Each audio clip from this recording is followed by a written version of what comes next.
deuxième partie de cette première rencontre de 1984, dont le thème est « Premier mystère cosmique, l'incarnation ».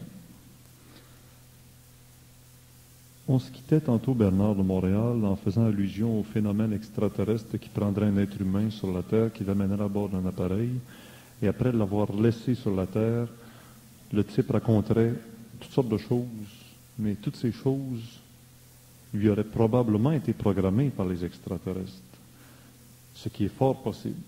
Mais moi, je vous relançais sur le thème de la soirée qui est l'incarnation, le mystère de l'incarnation. Ne sommes-nous pas, nous tous, êtres humains, des êtres biologiques, programmés sur le plan biologique, programmés sur le plan intellectuel, programmés sur tous les plans par des êtres immatériels, hors du temps et de l'espace, parfaitement libres, qui se servent du condensé matière pour vivre, eux, des expériences, appelons sur le plan émotionnel, eux se servant de nous, mais nous ayant brainwashé, comme vous auriez dit, laver le cerveau pour pas qu'on sache qu'on est l'objet de leur machination. Et c'est là le mystère qu'on garde caché sur d'où on vient, pourquoi on est là et qu'est-ce qu'il y a en dehors d'ici.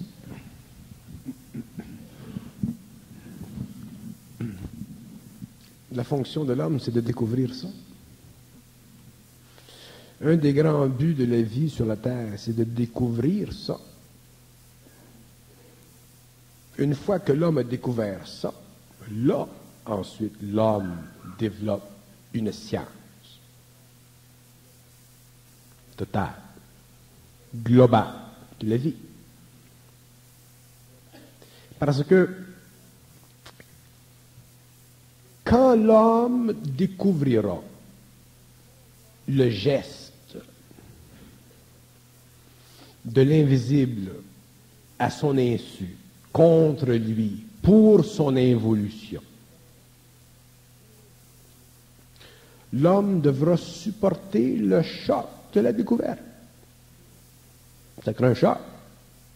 Ça crée un choc à l'homme quand l'homme découvre telle chose, telle chose, telle chose, telle chose. Ça crée un choc. Donc, ça fait quoi? Ça change sa mémoire. Donc, ça fait quoi? Ça libère son esprit. Donc, ça le met sur une nouvelle voie d'évolution. Ça le prépare à être, pour la première fois, dans la lumière de son intelligence, au lieu d'être dans l'ombre de l'intelligence d'autres êtres qui sont sur des plans invisibles et qui, dans le passé, pour des raisons de construction et d'involution, ont asservi l'homme, malgré eux-mêmes. Malgré eux-mêmes. Ça fait partie de l'organisation invisible de ces mondes-là. Donc, le but de la vie éventuelle de l'homme sur la Terre, c'est quoi? C'est de devenir scientifique. Le but de la vie, c'est de se scientifiser à tous les niveaux. Donc, lorsque la vie se scientifise à tous les niveaux, elle se scientifise au niveau matériel, ça on a déjà commencé. Ensuite, elle se scientifise au niveau vital, on n'a pas réellement tout à fait commencé.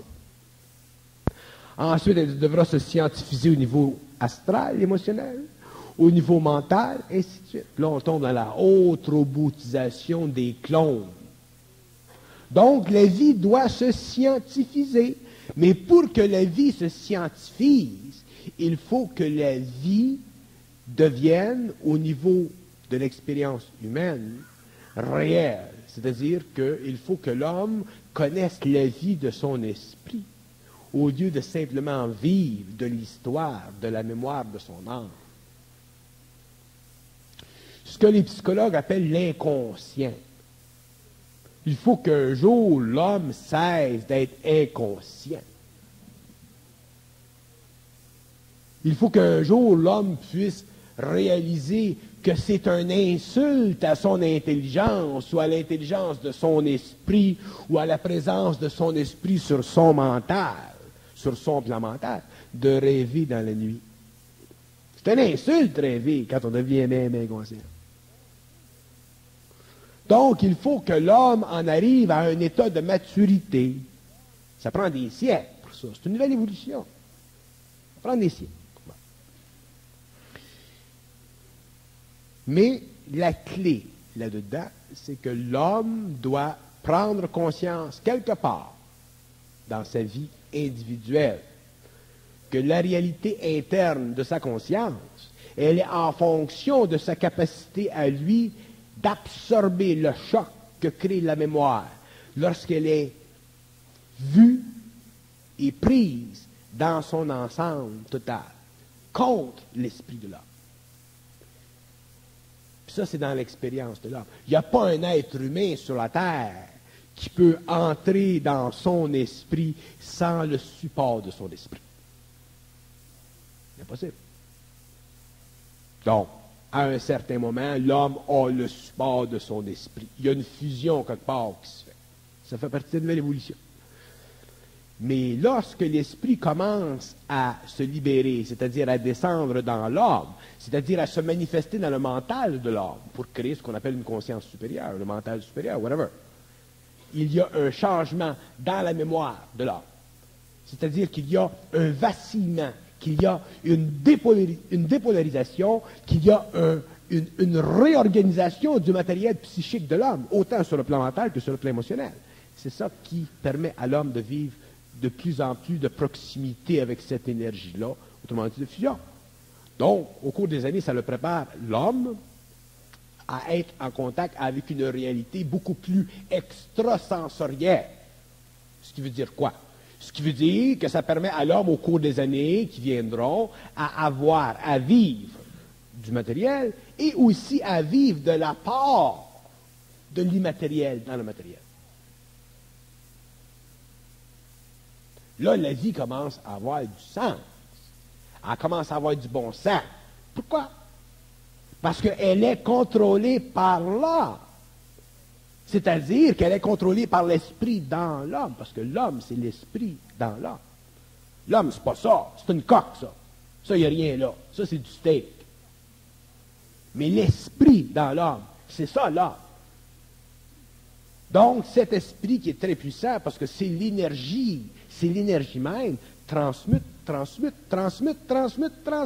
Et un jour, l'homme s'aperçoit qu'il n'a pas simplement de la viande, mais il y a un double lumineux de sa viande. Ah, ben, ça commence à être le fun.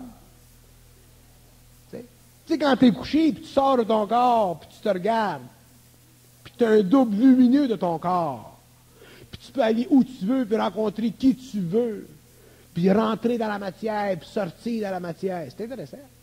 Là, la vie commence à valoir la peine d'être vécue. Pourquoi? Parce qu'elle devient multidimensionnelle. Elle devient réelle. L'homme sort de l'existence pour entrer dans la vie. L'homme n'a pas de vie. L'homme ne connaît pas ça, la vie sur la terre. Le Nazaréen, il a connu ça. Les grands initiés ont connu ça. Qu'est-ce que c'était la vie? Il n'a pas pris un taxi, lui, quand il est parti. Hein, la vie. Il est rentré dans les terres. Bon, l'homme doit un jour rentrer dans les terres. Ce n'est pas un lui qui rentre dans les terres. Ça, c'est la nouvelle évolution. Donc, il y a des conditions pour ça. Puis c'est la transmutation de l'âme. La transmutation de l'âme, ça veut dire quoi? Ça veut dire la conscientisation chez l'homme de son esprit. La réalisation chez l'homme que les formes dans le passé, de tout ce que l'homme a connu dans le passé, c'était fantastique, c'était grandiose, c'est ce qui a permis l'évolution. Les guerres ont permis l'évolution. Tout a servi dans le passé. La religion a servi. Les prophéties ont servi. Tout a servi. Les superstitions ont servi. Tout a servi. Les divisions entre les races ont servi. Entre les cultures, tout a servi. Fait que le passé, l'histoire de l'homme, c'est merveilleux. Mais un jour, il faut que l'homme sorte de l'expérience collective du passé pour rentrer dans l'expérience individuelle de son esprit. C'est ça l'évolution. Puis ça se fait quand l'esprit commence à connecter avec l'ego. Mais ça, c'est plus de la spiritualité, ça. Tu peux aller au Tibet tant que tu veux. Tu sais, tu peux aller au Tibet tant que tu veux, tu peux rencontrer des Tibétains, mais tu vas toujours demeurer Tibet. Tu sais, ça ira pas plus loin que ça. Ça va te coûter un billet d'avion, peut-être tu vas redevenir malade, puis tu vas manger des choses qui ne te conviennent pas. Tu sais. Tu vas revenir ici déprimé. Tu vas dire comment ça se fait? Moi, j'ai lu des grands livres, il y en a qui sont allés au Tibet, puis sont revenus avec quelque chose. Tu sais. Ça dépend de l'expérience de chacun. Tu connais-tu l'expérience? Moi, vous dire quelque chose. Moi, je sais qu'il y a des gens qui ont écrit des livres, assis dans leur bureau à Londres, faisant penser au monde qui est allé au Tibet. C'est fort, hein? Vous parlez de la violation des droits de l'homme. Il y a des hommes qui écrivent des romans, des types qui écrivent des romans, là. Ils sont assis dans le bureau, ils tapent ça. Nous autres, on sait que c'est des romans. Mais il arrive quelque chose de phénoménal, parce qu'on est niaiseux. Quand c'est un roman ésotérique, là, c'est plus pareil. On n'est pas capable de s'imaginer qu'un gars est capable de s'asseoir chez eux, là, dans sa chambre à Londres, là, ou à New York, puis il tape un roman, là. Puis nous autres, on pense que le gars, il est réellement allé là-bas, puis qu'il a vécu ça réellement. Fait que c'est facile de se faire charrier. Mais si tu es dans ton esprit, puis tu regardes ça, ce livre-là, là, tu vas être clair. Fait qu'il n'y a pas de prix pour l'esprit. Il n'y a pas de prix. Il n'y a pas de prix pour la valeur, mais il y a un prix à payer. Il y a un prix à payer. Puis on le paye tout le prix. À un niveau ou à un autre, on le paye le prix. Ça fait que l'homme, un jour, doit devenir intelligent. Quand l'homme est intelligent, puis ça se fait individuellement, tu ne peux pas devenir intelligent collectivement, c'est impossible. Tu deviens intelligent individuellement. Puis quand tu es intelligent, mais tu peux fonctionner en relation avec la société. Tu fonctionnes en relation avec... Tu es intelligent. Tu deviens un caméléon. Pas un chameau de lion, un caméléon. Tu te mélanges. Parce que ce qui était fait dans le passé qui est bon, c'est bon. Mais toi, tu es dans ton intelligence. Si tu as des pouvoirs, si ça te donne, tu as des pouvoirs. Il y a rien que toi qui le sais. Parce que rendu à ce point-là, tu n'es pas intéressé à faire de l'advertising trop. Il y a rien que toi qui le sais. Puis si tu rencontres un autre qui a des pouvoirs, bien, vous êtes dans la même vibration. Fait qu'il y a rien que vous deux qui le sait. Puis s'il y en a trois qui l'ont, bien, ils se rencontrent, puis il y a rien qu'eux autres qui le savent. Fait que quand il y en aura 100 000, 200 000 qui auront des pouvoirs, bien, il se passera certainement une petite craque quelque part dans l'organisation sociétale de l'art. Ça fait partie de l'évolution des pouvoirs de l'humain sur la Terre. Mais ce sera eux autres qui le sauront. Quelles seraient les lois de l'incarnation? Les lois de l'incarnation? La loi la plus fondamentale de l'incarnation ou de la réincarnation? Non, c'est pas pareil. De l'incarnation. Okay. L'incarnation, c'est un privilège, mon cher. Fait que, tu sais, le grosse différence entre réincarnation et incarnation. L'incarnation, c'est le grand privilège de l'esprit. La réincarnation, c'est la grande fatigue de l'esprit. Alors, quand l'esprit s'incarne, c'est un privilège, parce qu'il a accès à une expérience qui fait partie des plans les plus bas du cosmos. Donc, pour l'esprit, des plans les plus merveilleux, parce qu'il y a beaucoup de formes. L'esprit s'ennuie en lui-même, parce que l'esprit n'est pas forme. Donc, l'esprit qui est dans la forme, l'eau, quand elle est dans un verre, elle sert. Quand elle est dans un contenant, elle sert. L'esprit, c'est la même chose.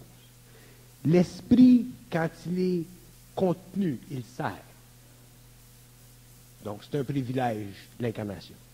Mais la réincarnation, ça commence à être un défi. Ça commence à être fatigant. C'est du recyclage. C'est du recyclage. Pourquoi il y a réincarnation parce que l'esprit n'est pas assez habitué, il n'est pas assez mûr. Donc, il accumule trop de mémoire. Quand on vit dans une société humaine, dans une tribu, dans une ville, on est influencé. Donc, on perd de l'esprit et on collectionne de la mémoire. Et éventuellement, on devient tellement fort en mémoire que notre esprit n'a plus de pouvoir sur nous. Donc, ça prend beaucoup de réincarnation pour ajuster cette mémoire-là, pour qu'un jour, les aspects négatifs et positifs de la mémoire peuvent être neutralisés par l'esprit.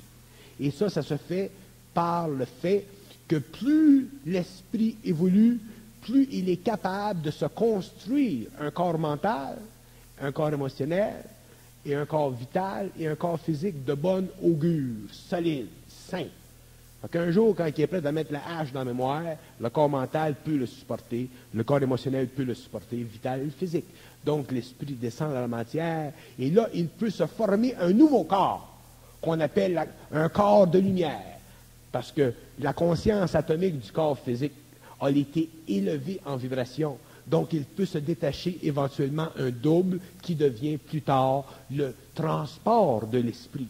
Ce que dans la cosmogonie du Rancio, on peut appeler le transport séraphique de l'esprit.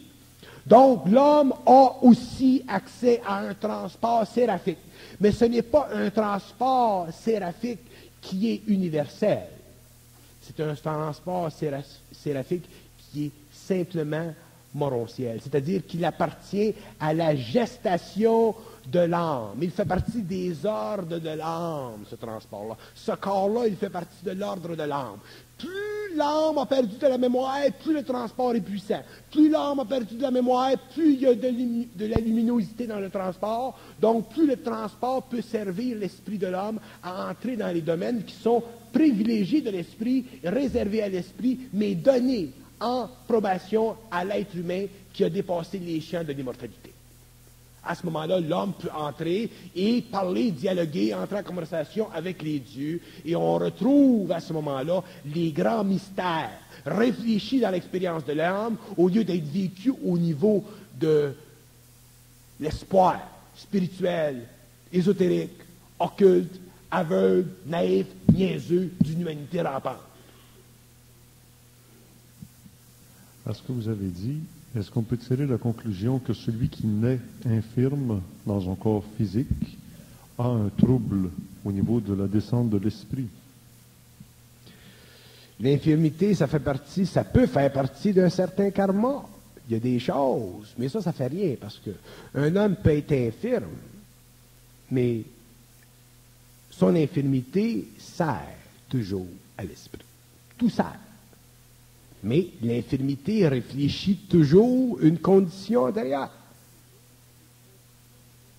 Toujours. C'est ça, la loi de karma. Appelez ça comme vous voulez. C'est un équilibre. C'est de la comptabilité. Un homme qui pourrait aller dans son passé pourrait voir pourquoi aujourd'hui il est infirme. C'est une raison. Mais ça, c'est pas grave. Parce que c'est pas le passé de l'homme ou le karma de l'homme qui compte. C'est ce que l'homme dans le présent est capable de comprendre de son présent. Si l'homme est capable et est assez fort dans son esprit ou de son esprit pour comprendre la relation entre sa mémoire et son intelligence réelle, il est capable de neutraliser complètement son karma dans une vie, autrement dit, rebalancer complètement ses énergies pour en arriver éventuellement à vivre plus tard de la fusion. Peut-être qu'il va être infirme pendant un certain nombre d'années, mais un jour, s'il y a suffisamment d'esprit en lui, il sera amené à des expériences où son corps sera transmuté, c'est-à-dire où son corps sera rendu parfait. Mais dans des conditions qui feront partie de son expérience future, en fonction de l'évolution de l'humanité, en fonction des grandes choses qui se passeront sur la Terre à la fin du cycle. In the meantime, s'il est capable d'être suffisamment dans son esprit, il ne souffrira plus éventuellement de son infirmité. Mais il faut qu'il soit dans son esprit. Sans ça, il y a la mémoire. Je vous ai posé la question au départ, quelles sont les lois De l'incarnation, vous m'avez répondu, d'abord, c'est un privilège. Maintenant, quelles sont les lois? Les lois de l'incarnation. Il y a beaucoup de lois de l'incarnation. Si tu t'incarnes avant ton temps, tu peux être bloqué. Autrement dit, dans l'incarnation, il y a des lois sévères qui régissent la population de la Terre. Puis ces lois-là ne sont pas absolues. Il y a des âmes espiègles. Il y a des âmes truquées. Ils font tout pour s'organiser pour rentrer dans un corps. Donc, de l'autre côté, il y a un problème de surveillance. Ils ne peuvent pas tout surveiller parce qu'il y a trop de fracas dans les sphères. Le fracas, c'est un son, c'est une sonorité qui existe dans les sphères. Et quand il y a beaucoup de souffrance dans les sphères, il y a tellement de sonorité que ça distrait l'esprit. Et les forces négatives se servent du fracas dans les sphères pour permettre que des âmes s'introduisent dans un corps physique quand ils ne devraient pas s'introduire dans un corps physique. Ils devraient attendre. Ça fait partie des lois de ces mondes-là. Le fracas, le bruit, appelez ça comme vous voulez. Donc, les esprits qui s'occupent, qui ne sont pas des esprits absolus, mais les esprits qui s'occupent à la surveillance de la gestion des incarnations, sont distraits. Tu es distrait tous les fois dans ton esprit? Bon, ben dans l'esprit, si tu es en dehors de ton corps physique, tu pourrais être distrait aussi. Alors, il y a des esprits qui sont distraits, puis c'est là qu'il y a des erreurs qui se produisent.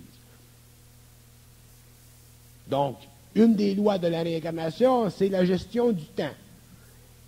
Et il y a des âmes qui ne devraient pas s'incarner avant 200 ans, 300 ans, mais sont pressés, ils veulent s'incarner tout de suite. Fait qu'ils s'incarnent dans 3, 4, 5 années, des fois 10 ans, 15 ans, c'est trop vite, ils font une gaffe. Le phénomène de l'homosexualité, c'est ça.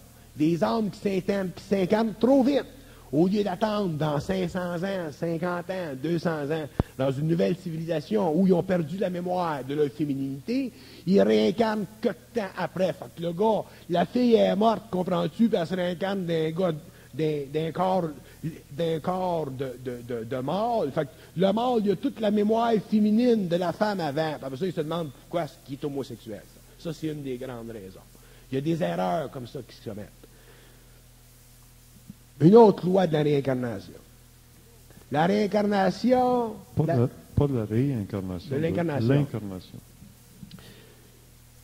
Une autre loi de l'incarnation, c'est que l'incarnation, puisque c'est le privilège de l'esprit, ce n'est pas donné à tous les esprits de s'incarner sur telle planète ou telle planète. Il y a des esprits qui ne peuvent pas s'incarner sur la planète Terre. Ils sont obligés de s'incarner sur une autre planète. C'est comme l'affaire des passeports. Tu veux être citoyen américain, ça convient au gouvernement américain. C'est un petit peu la même chose. Il y a une gestion dans le cosmos. Il y a des esprits qui ne peuvent pas s'incarner sur telle planète. Ils doivent s'incarner sur d'autres planètes. Mais ce qui arrive, c'est que quand un esprit est suffisamment, je ne dirais pas entêté, mais quand un esprit veut suffisamment s'incarner sur une planète, pour une raison particulière, éventuellement, il réussira à le faire, à s'incarner. Donc, cette loi-là, on appelle ça la loi de la composition des incarnations. C'est l'esprit lui-même qui compose le temps, le mental, l'émotionnel, les corps dont il a besoin pour s'incarner. Et souvent, les hommes qui viennent dans le monde, par exemple, à certaines périodes, sont des esprits qui ont attendu bien longtemps, des siècles et des siècles, pour s'incarner dans une certaine période de leur planète, pour faire un certain travail quelconque. Ils composent le mental. Ils composent le corps émotionnel. Ils composent tous les principes dont ils auront de besoin pour se servir quand ils viendront sur la planète à tel âge, à tel temps. Ce sont des esprits qui sont mûrs, qui ont de l'expérience. Il y a beaucoup de sagesse. Ils ont une faculté, ils ont un rôle à faire dans tel domaine ou tel domaine de l'expérience humaine. Une autre loi de la réincarnation, c'est que la réincarnation... Non, de l'incarnation. L'incarnation. L'incarnation, c'est c'est un phénomène qui permet à l'esprit de prendre la mesure de lui-même. Donc, un esprit qui s'incarne sur une planète comme la planète Terre n'a pas la même mesure dans son expérience qu'un esprit qui va s'incarner, par exemple, sur une planète qui est en dehors de notre système solaire. C'est évident, parce que les conditions de vie sont différentes. C'est pour ça que pour les esprits, la Terre, c'est une planète extrêmement importante, parce qu'eux autres savent que c'est une planète expérimentale. C'est-à-dire qu'eux autres savent que l'homme n'est pas arrivé au stage du retour à la lumière. Ils savent que l'homme est encore au stage de la mémoire, que l'homme est au stage de l'apprentissage, que l'homme est au stage de la relation vibratoire, sympathique avec son âme, qu'un homme est un être, un animal très intelligent, mais pas animal dans le sens darwinien du terme, d'animal intelligent dans le sens qu'il a un corps animal qui a ou qui possède sur son comportement psychologique une très grande force. Et l'esprit, c'est ça. Et quand un esprit veut s'incarner pour corriger ça, il est obligé d'attendre très longtemps parce qu'il est obligé d'être mandaté. C'est-à-dire qu'il faut qu'il lui ait été donné de très bien étudier la civilisation, la culture, la race, les conditions de l'homme, pour qu'il connaisse bien l'homme, pour que quand il vient et que la connexion soit faite entre lui et son cerveau, qu'il puisse travailler sur la terre pour éduquer l'homme. Donc, pour finir ça un petit peu, l'affaire de l'incarnation, là, s'incarne sur la terre que les initiés, se réincarnent les hommes. Les hommes se réincarnent, les initiés s'incarnent. Les êtres ascendants se réincarnent. Les êtres descendants s'incarnent. Les êtres descendants n'ont rien à apprendre sur une planète. Ils viennent pour donner un enseignement sur une planète. Les êtres ascendants apprennent et en apprenant, ils développent une très grande mémoire de l'humanité qui sert d'expertise plus tard aux êtres qui descendent pour comprendre l'organisation psychique, vibratoire, électrique, électromagnétique, physique, biologique, neurologique de l'homme, pour composer un homme qui peut supporter le poids de l'esprit, autrement dit de leur esprit, quand ils viennent dans la matière. Mais alors, ces êtres ascendants qui se réincarnent, il a quand même fallu qu'ils s'incarnent une première fois. Oh, non. Non. L'esprit et l'âme, c'est pas pareil. C'est pas pareil, l'esprit et l'âme. L'esprit, c'est l'esprit. L'âme, c'est de la mémoire. L'âme, ça vaut rien. L'esprit, c'est tout. L'âme, c'est de la mémoire. C'est de la mémoire qui est accumulée au niveau physique, vital, astral, mental. C'est de la mécanique. C'est de la mécanique. Tandis que de l'esprit, c'est la vie. Donc, pendant l'évolution, l'esprit de l'homme était en descente dans la matière. C'est pas l'esprit qui se réincarne. C'est l'âme qui se réincarne. C'est l'âme. Donc, quand l'homme est dans l'évolution, que l'âme se réincarne, l'esprit, lui, veut fusionner. Mais au fur et à mesure qu'il veut fusionner avec l'homme, rentrer en union avec le mortel, il est obligé de défaire l'âme. Il est obligé de défaire la mémoire d'âme. C'est ça qui lui permet de vivre la connexion avec l'homme, de le morontialiser. C'est pour ça que l'homme est obligé de vivre un déconditionnement total au niveau de l'esprit. Autrement dit, au niveau de la mémoire. Sinon, l'homme ne vivrait que l'expression continue de la mémoire, consciente ou inconsciente, dans une vie nouvelle. C'est impossible. L'homme ne pourrait pas supporter le choc de l'invisible. L'homme ne pourrait pas supporter le choc de l'éther. Donc, pour que l'homme puisse supporter le choc de l'éther, pour qu'il puisse rentrer dans l'éther sans perdre conscience, il faut que sa mémoire, qui lui rappelle sa personnalité, ses craintes, sa petitesse, sa grandeur, sa vanité, ses passions. Il faut que ce soit éliminé de lui, pour que l'Esprit soit en lui, et que l'Esprit étant en lui, lui se construise un double. Une fois que l'Esprit s'est construit un double, l'homme ensuite possède un cerveau éthérique.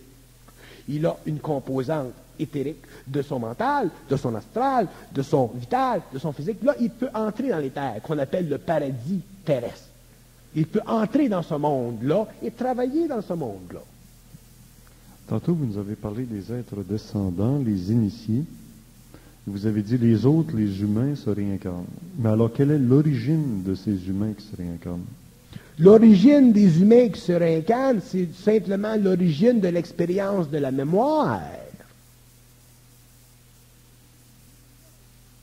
J'ai déjà expliqué une chose. J'ai déjà dit que l'être humain, l'homme, la forme humaine, elle existe sur la Terre depuis des millions d'années. Mais que l'être humain, l'homme racial, il a été, à un certain moment de l'histoire de l'homme, rendu. Donc, à un certain moment de l'histoire de l'homme, il y a eu une mutation entre des intelligences qui venaient d'autres parties de notre système avec des homonoïdes terrestres. Il y a eu mutation.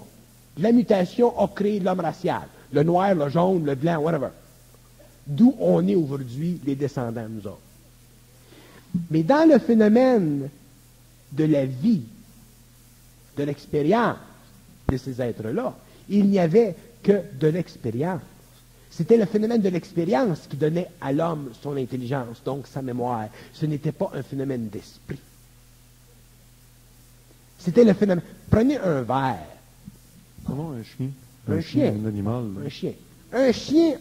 Un chien possède un petit peu un corps mental. Un petit peu un corps mental.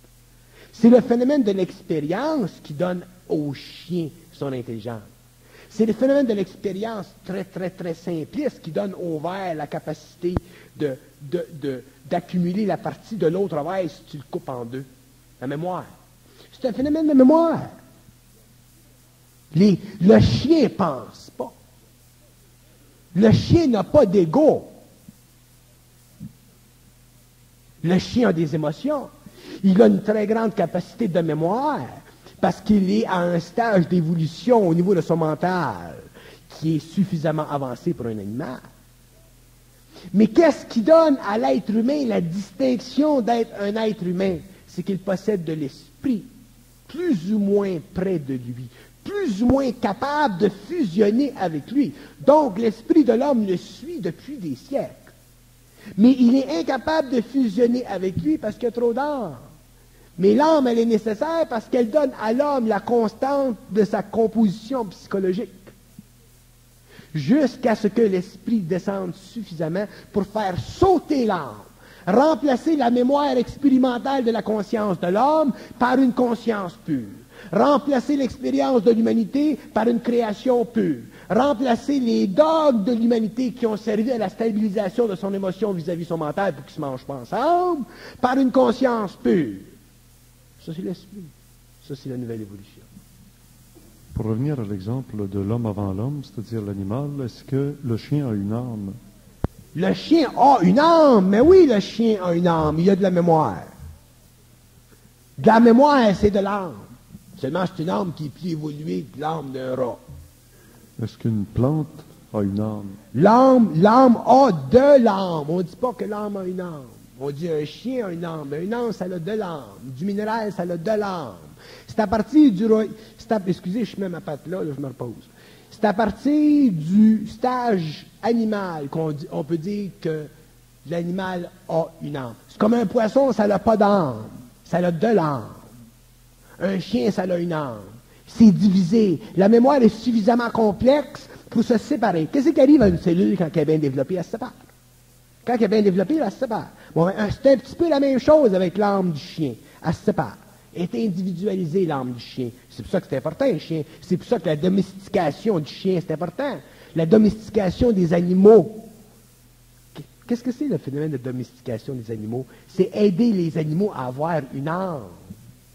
Tu ne peux pas domestiquer un poisson. Tu sais. Tu peux domestiquer une baleine. Tu peux domestiquer un dauphin. Tu sais. En Orient, on domestiquait même le poisson rouge. On a même domestiqué le Bouddha en Orient. On domestique toutes sortes de choses là-bas. C'est pas ça que je veux dire. Le point que je veux dire, c'est que l'esprit de l'homme, c'est pas l'esprit de l'homme. C'est l'esprit dans l'homme. Il faut que l'homme un jour puisse constater que son corps physique, c'est une coque qui peut être transmuté puis élevé en vibration pour créer une forme parfaite qu'on appelle le corps moroncière, le corps de lumière, appelez ça comme vous voulez. Et ce corps-là devient le véhicule de transport de l'esprit et la conscience de l'âme. Mais il y a une évolution qui se fait pour ça. Qu'est-ce qui se dégage du corps physique lorsqu'on dit on fait le voyage astral ou le dédoublement, quand vous avez dit tantôt, on voit son corps? Le corps astral, c'est le corps animal de l'homme. Le corps astral, c'est le corps animal de l'homme. Alors, si tu te déplaces dans ton corps astral, tu es toujours régi par les lois du corps astral. C'est le corps animal de l'homme. Le corps astral de l'homme est très développé. Le corps mental de l'homme est en voie de développement. Les Atlantes se sont servis énormément du corps astral. Les Égyptiens, les sociétés secrètes, jusqu'à la fin. Jusque dernièrement, on se servit beaucoup du corps astral. Les hommes qui vont entrer dans l'initiation solaire ne pourront plus aller en astral. Ils ne pourront plus. D'ailleurs, je vais vous dire une chose, c'est un signe de la conscientisation et de la fusion de l'esprit que l'homme qui est en évolution vers cette conscience supramentale ne peut plus aller en astral. C'est un signe. Parce que plus l'homme fusionne avec son esprit, plus il va utiliser le corps mental comme véhicule au lieu du corps astral.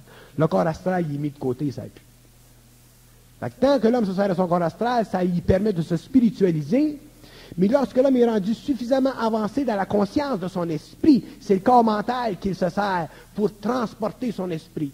C'est-à-dire pour prendre conscience de son esprit, c'est-à-dire pour prendre conscience de l'infinité de son esprit, dans le temps de son esprit, donc lui permettant à lui de voyager dans l'espace, mais conditionné par le temps de son esprit. Donc l'homme peut aller où il veut. Il est plus régi par les mêmes lois. Est-ce que l'âme et le corps astral, c'est sensiblement la même chose? Là, tu me fais plaisir. L'âme et le corps astral, c'est la même affaire. C'est la même affaire. La même affaire. Donc, est-ce qu'une personne, lorsqu'elle voyage en astral... Il appelle ça le voyage de l'âme. Ça te mène nulle part. Abandonne son corps physique sur un lit, mettons. Hein? Pendant que son corps astral est parti, Ouais. son voyage de l'âme, son corps physique est laissé quelque part, Oui. comme dans un parking. Ouais. Est-ce que quelqu'un d'autre, d'une autre âme, d'un autre corps astral, peut rentrer dedans et l'utiliser pour continuer à vivre des expériences au niveau de son âme en utilisant le véhicule d'un autre? Ça me revient toujours, cette question-là. Les gens sont intéressés à savoir ça. Hein? On a fait un conte pour l'enfant Mathieu qui s'appelle Le Petit Pharaon ailé, et c'est exactement la situation, et ça se rapporte à l'Égypte ancienne, à l'époque où on s'amusait à faire ça. C'est étrange, hein? On s'amusait à faire ça. Ah. Les Égyptiens s'amusaient à faire bien les affaires. Ouais, ils sont plus ici aujourd'hui. Ouais. Ils s'amusaient à faire ça. On va dire une chose. Quand on a de l'ego, ça fascine la magie. Puis on aime ça, s'amuser à faire ça. Quand on commence à aller un petit peu trop loin là, dans s'amuser à faire ça, puis qu'on commence à perdre la boule, on commence à arrêter de s'amuser à faire ça. On arrête. Et l'homme, c'est pas l'homme, prochaine génération, l'homme va s'apercevoir que tu peux jouer tant que tu veux au niveau de ton ego avec les forces de l'âme. Mais tu peux te faire prendre aussi. Tu peux te faire prendre. Parce que si l'homme n'est pas dans son esprit, il est dans la mémoire de l'âme. Exemple. Supposons que, je te dis pas que tu étais un pharaon, là. Supposons que tu avais été un pharaon. Si tu avais été un pharaon, puis tu reviens sur la planète Terre, tu as toute la mémoire pharaonique, tu as toute la mémoire des cérémoniales dans ce temps-là, toute la mémoire de ta grande importance au niveau des grands prêtres, la grande importance des grands prêtres dans ta vie, tout le conditionnement que t'imposes des grands prêtres. Fait que si tu reviens au monde aujourd'hui, avec toute cette mémoire-là, tu auras l'intérêt à reproduire ça. Tu as la mémoire. Donc, ça peut t'empêcher d'évoluer. Ça va te regarder prisonnier de l'astral. Puis c'est pour ça que je le dis en public, je le dis à toutes les écoles ésotériques dans le monde, que l'homme qui connaîtra la conscience supramentale s'apercevra d'une chose, puis ça c'est manifeste. Plus tu te conscientises, plus tu perds la capacité d'astraliser ta conscience. Ça, c'est un grand signe. Si vous me demandiez qu'est-ce que c'est un grand signe de la conscientisation de l'homme, de la nouvelle évolution, c'est que plus l'homme se conscientise, plus il rentre dans le mental supérieur, plus il perd tous les attributs que lui donnait et qui lui avait servi dans le passé, la conscience astrale. C'est une nouvelle conscience. Donc, tu lâches la marche numéro 4 pour entrer dans la marche numéro 5. C'est normal. C'est normal. Fait que c'est pas une affaire de dire que ce qui était fait dans le passé, c'était pas bon. Ce qui était fait dans le passé, ça faisait partie de l'évolution. Et dans la nouvelle évolution, lorsque l'esprit prend le contrôle de l'évolution de l'homme, qu'il fusionne avec le mental, c'est fini l'astral, parce que l'astral n'a plus le pouvoir sur le mental humain. Si je continue dans la ligne de pensée ésotérique, nous vivons à l'époque actuelle une période de transmigration des âmes de l'époque de l'Atlantide sur notre plan présentement. On canalise les âmes par le voyage astral grâce au dédoublement provoqué par la drogue chez les jeunes. On les fait partir dans des tripes et pendant ce temps-là, on pénètre leur corps physique et inconsciemment ou presque, la société entière est en train de se transformer par la base grâce à l'intervention et à la migration des âmes de l'époque de l'Atlantide. Et il y a parmi nous des Atlantes qui s'ignorent et qui le découvriront intellectuellement parce qu'ils attendent la fusion avec l'éthérique. Ils veulent le vivre, le fameux phénomène de fusion avec l'éthérique. Oui. Et c'est leur chance de le vivre maintenant. Oui. Vous dites oui. Mm-hmm. C'est leur chance, mais ils seront obligés, en tant que personnalité humaine, de vivre la transmutation du corps astral quand même. Tu ne peux pas vivre la fusion sans transmutation du corps astral. Qu'est-ce que ça veut dire, la fusion? La fusion, ça veut dire le perfectionnement de ton intelligence en relation avec un nouveau taux vibratoire qui t'est imposé par l'esprit.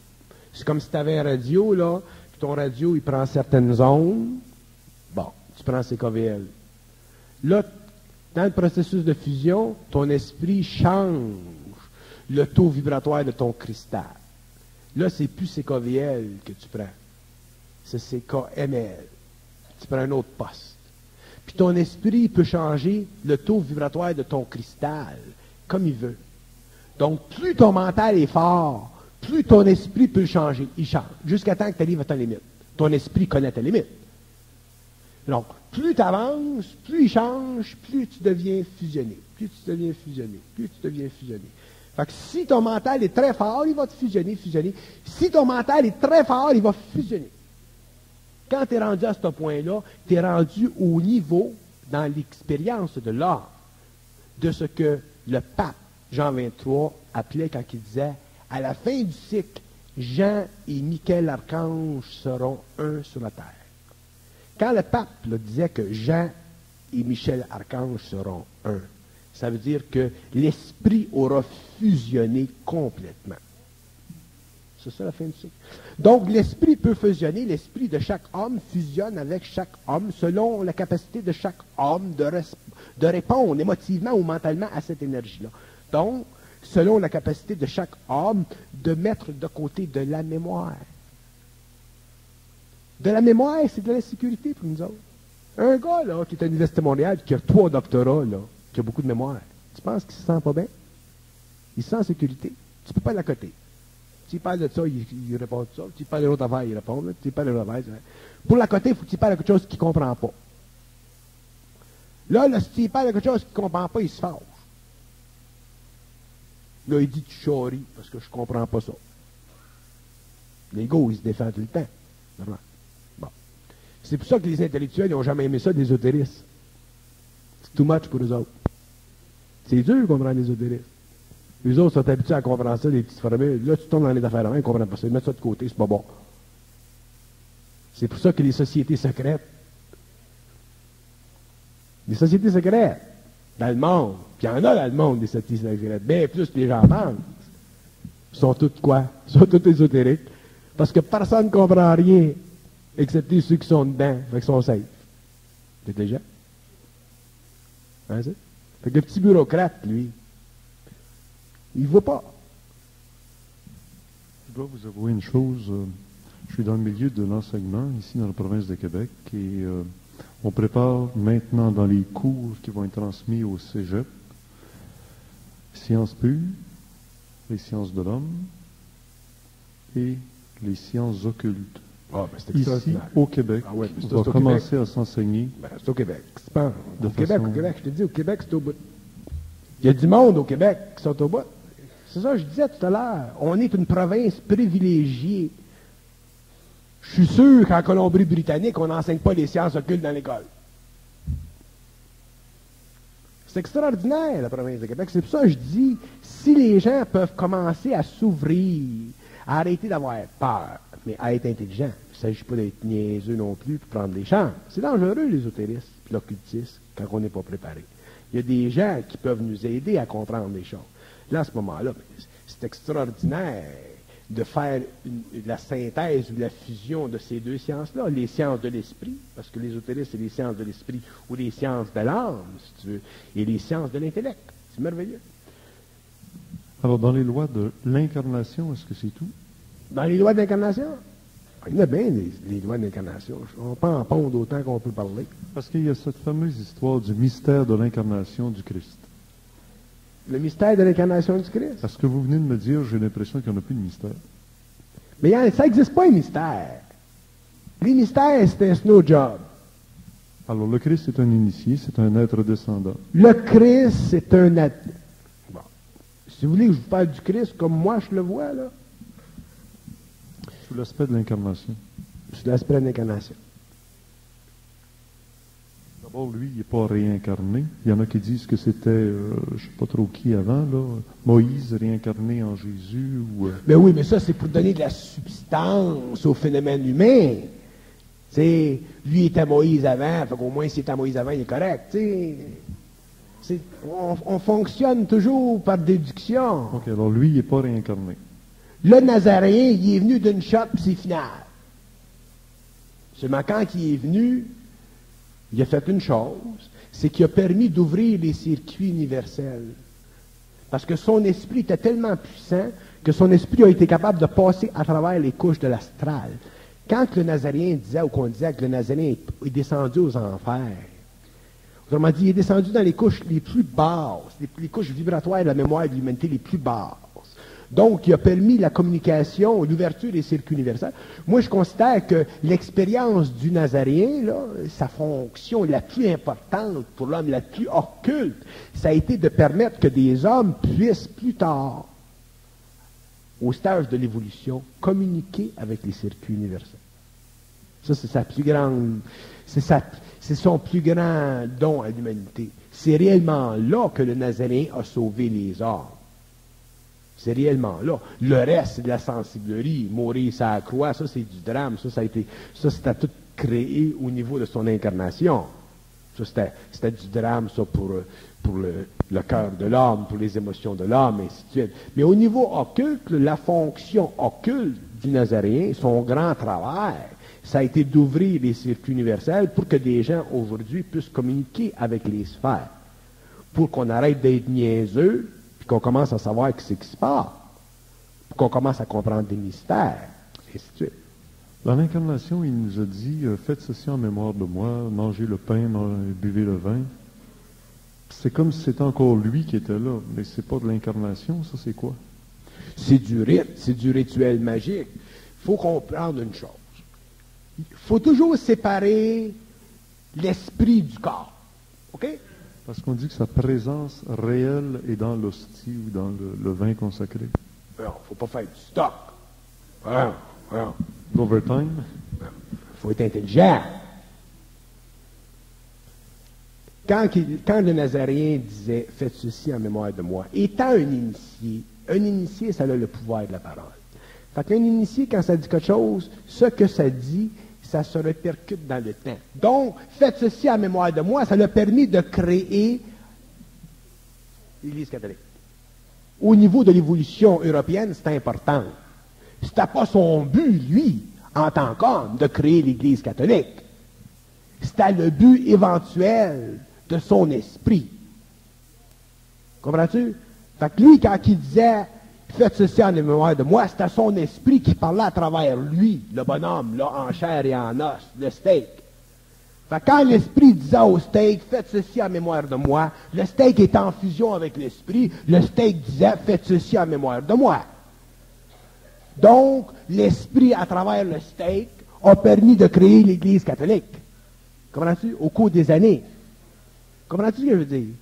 L'esprit, à travers l'homme, a permis de créer selon les lois de conséquences qui sont sues de l'esprit, ce qui s'est développé au cours des siècles. Donc, sa présence réelle n'est pas nécessairement dans l'hostie ou dans le vin? Il faut avoir un esprit cadavérique pour croire ça. C'est un symbole, c'est un rituel spirituel, majestueux, qui est bon pour l'homme qui a de la foi. Et tu ne peux pas enlever ça à l'homme qui a de la foi. Savez-vous qu'est-ce qui est dangereux? Je vais vous dire une chose, qu'est-ce qui est dangereux. Ce qui est dangereux, c'est de faire l'erreur que nous autres, aujourd'hui, on peut comprendre des choses, OK? Mais que les choses qu'on comprend sont bonnes pour tout le monde.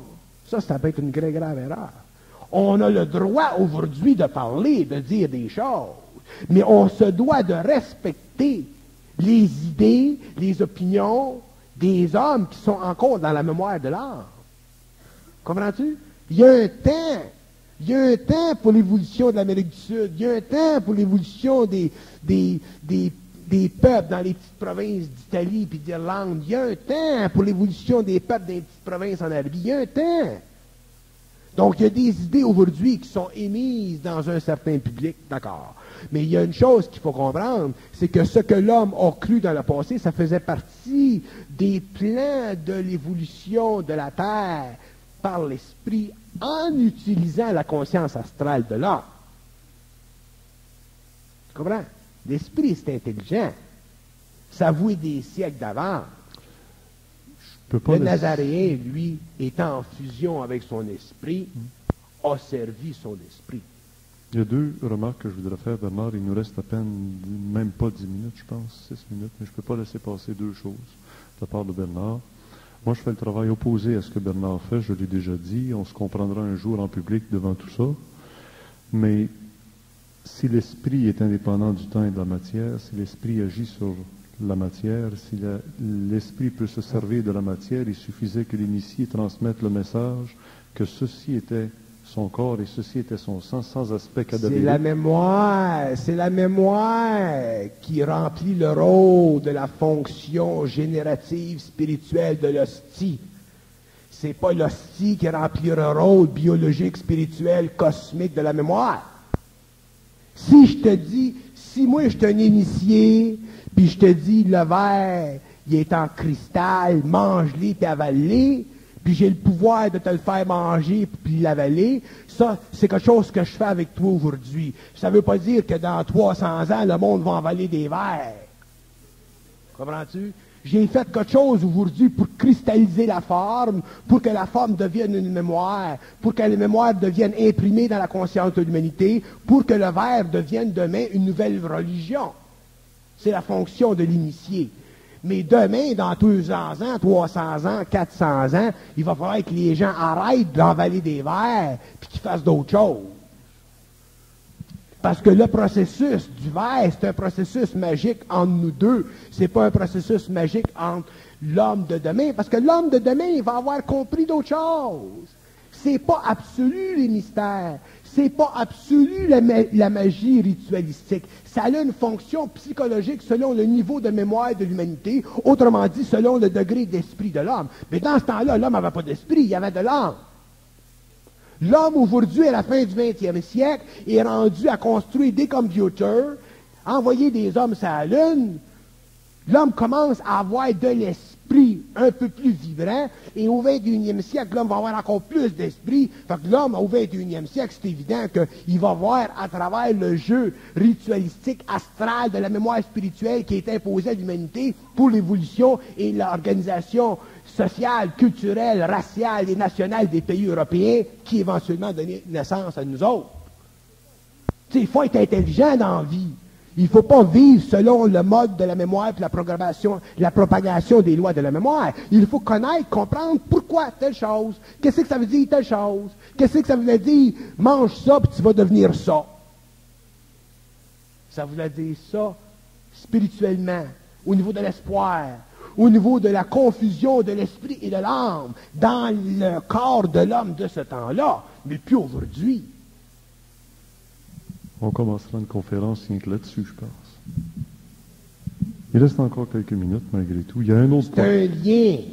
C'est un lien. C'est un rituel. Toutes les sociétés occultes, magiques ont des rituels. Les francs-maçons ont des rituels. Les sociétés ésotériques ont des rituels. L'Église catholique, c'est une société qui a une fondation ésotérique. Il y a un rituel. Toutes les sociétés ont des rituels. Donc, le rituel, il sert à créer de la cohésion dans la société. C'est un très, très beau rituel. Mais si on tombe dans une compréhension profonde des mystères, du rituel de telle société ou de telle société secrète, il faut se dégonfler. Sans ça, on devient des ballons.